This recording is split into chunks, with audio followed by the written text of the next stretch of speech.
All right, we're going to take you back, yeah? 81, 82, we're going to just take in a little journey. So come down, Bigger C. Yeah, now we're living in the prophecy. Yes, we're living in the prophecy.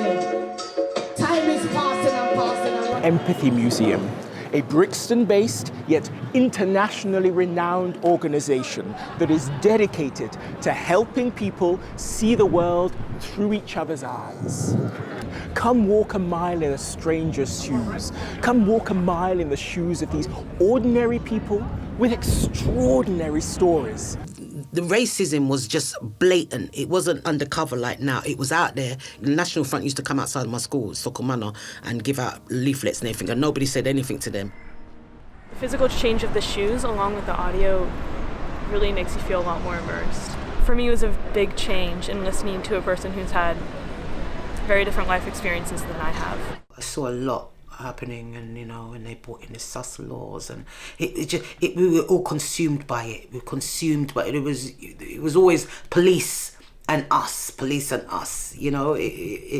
was the narrative back then. Also listen to our shared experience, because this is our shared heritage. This is British history. What we've been through as a community and as a race of people, there's lots of things we didn't know how the dots joined. And just listening to this has helped me to sort of put a lot of things I didn't realise I didn't know together. So it's absolutely fantastic. When you're moving through a more traditional museum and you're reading a bit here, reading there, and it all feels very distant, to then just stop for a second and get that ground level perspective. And then I was with my partner who had a different angle, and being able to sort of take our headphones off after and share that back and forth. It was really good. Lord Scarman's report, published in November 1981, failed to give voice to people.